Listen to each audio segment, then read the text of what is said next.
Olá, você está no canal Zarpa Fora e hoje vamos falar sobre a ausência de Daniel Alves na seleção brasileira para a Copa de 2018.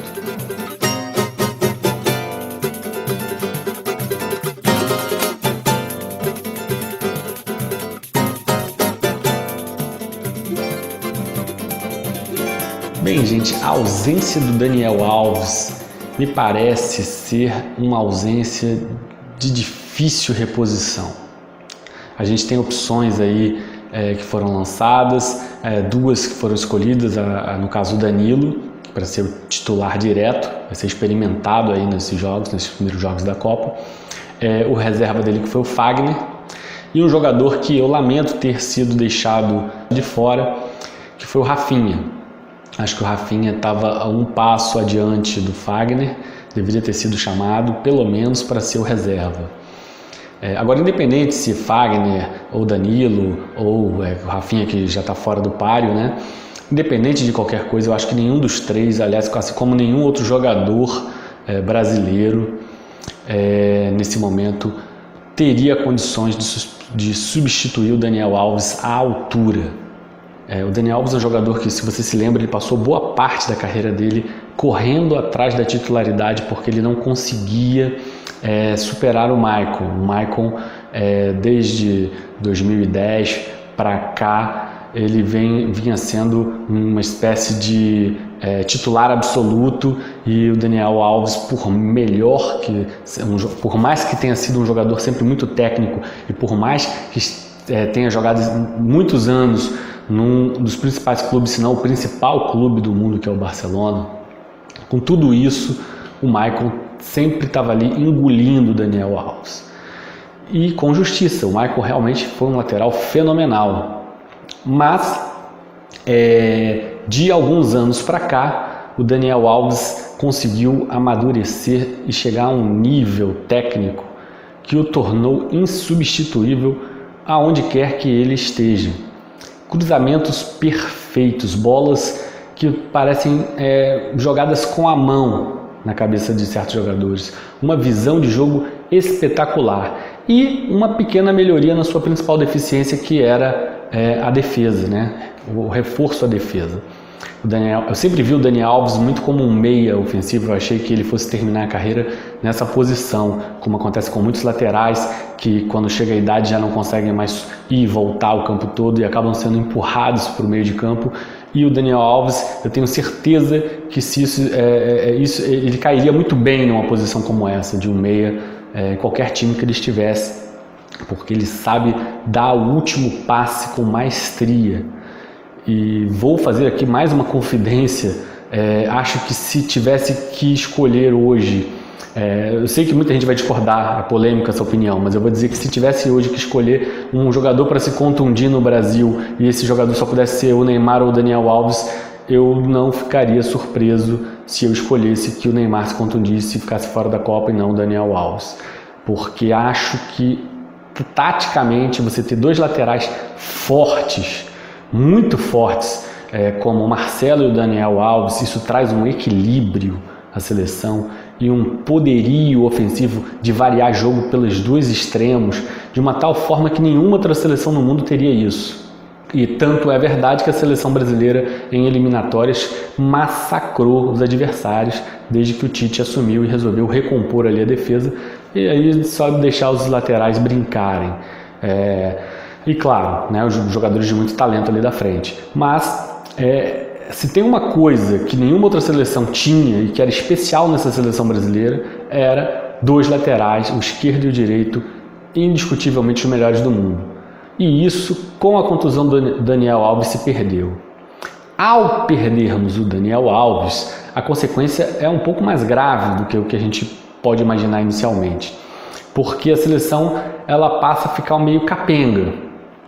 Eu percebi nesse último amistoso que teve da seleção que quem tentou fazer jogadas ali pela direita foi o William.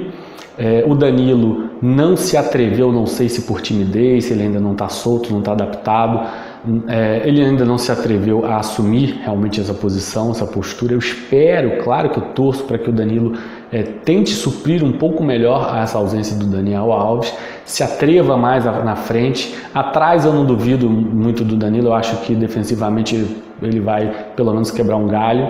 É um jogador bom, não estou discutindo isso, só que não é o Daniel Alves. O Daniel Alves está muito acima, mas muito acima mesmo com a idade avançada que ele tem. É um jogador insubstituível da seleção brasileira.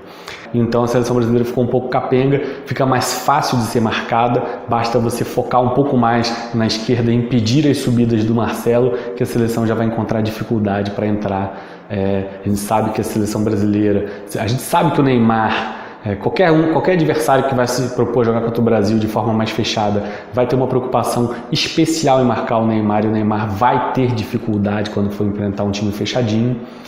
E por isso mesmo que o diferencial para mim era você ter dois laterais de altíssimo nível, porque quando você marca muito o Neymar, você libera esses laterais se tiverem qualidade, não tem como o Brasil ficar imparável, né? E isso não vai acontecer mais. O Brasil não tem mais um diferencial enorme em relação a essas seleções, não.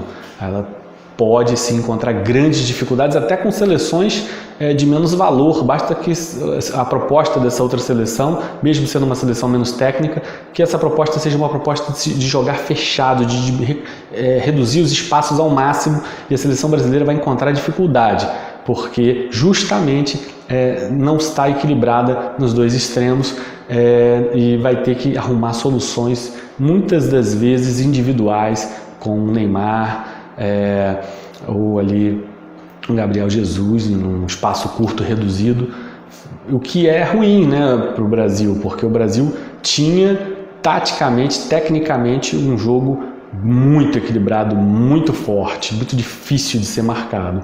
E hoje, sem o Daniel Alves, você acaba afetando o jogo do Marcelo, porque o Marcelo vai ser mais visto, vai ser mais fácil de ser marcado o Marcelo. O lado direito vai ficar um pouco mais largado, e se o Danilo não realmente assumir essa posição em definitiva, não resolver apoiar o jogo com qualidade mínima que seja, o Marcelo também não vai conseguir jogar, porque do outro lado as defesas vão passar a se deslocar para o lado esquerdo e a dificultar as ações do Marcelo. Então é isso, além de tudo a questão plástica, né? Porque o Daniel Alves é um jogador que joga, na minha concepção, joga bonito, é bom de ver o Daniel Alves jogar, e sem ele a gente não vai ter aquele último passe genial e fantástico que tanto ele realizou nesses últimos anos aí pela seleção brasileira. E vamos torcer para que o Brasil não perca a beleza plástica do jogo pela falta desse grande jogador. Uma pena, era a última Copa dele, ele praticamente vai ficar na história dele apenas aquela trágica Copa de 2014, o que é assim irônico, cruel com os jogadores da qualidade dele. Ter apenas essa Copa como recordação, essa Copa que eu digo, ele como titular, assim, indiscutível, porque antes disso ele sempre ficou ali na sombra do Michael, inclusive no início da Copa de 2014 também. Mas um jogador brilhante e que eu acho que vivia o seu melhor momento, mesmo tendo uma idade avançada. Eu acho que eu não me lembro de nenhum momento na história do Daniel Alves ele estar num momento tão bom, num momento tão confiante, e ser tão indiscutivelmente assim o melhor lateral direito do mundo. Eu acho que alguns anos atrás, mesmo ele sendo mais novo, isso ainda era discutível. Hoje, aos 36 anos, não se discutia isso, ele era o melhor lateral direito do mundo. E a partir do momento que ele perde essa Copa, eu acho que ele perdeu a Copa dele. Essa era a Copa dele. Infelicidades acontecem no mundo do futebol, e infelicidade principalmente para a gente que gosta de um futebol bem jogado, um futebol bonito, plástico, Isso vai, sem dúvida que a bola do Daniel Alves vai fazer muita falta para a seleção brasileira, não apenas analisando em termos de resultado, de vitória, de conquista, de título, não, analisando principalmente a plástica, a beleza, o equilíbrio, as possibilidades muitas que a seleção tinha, um time que tinha muitas jogadas, é difícil de ser marcado justamente por poder variar muito de um lado para outro, grandes jogadas rápidas e lançamentos geniais. Isso vai ser diminuído. A seleção brasileira tende a ficar um pouco mais previsível, mais fácil de ser marcada e ela certamente com mais dificuldade de vencer, de criar jogadas diferentes. É isso, pessoal. Desejo sorte para a seleção brasileira. Dá uma curtida aí no vídeo, se inscreve no canal. Até o próximo vídeo.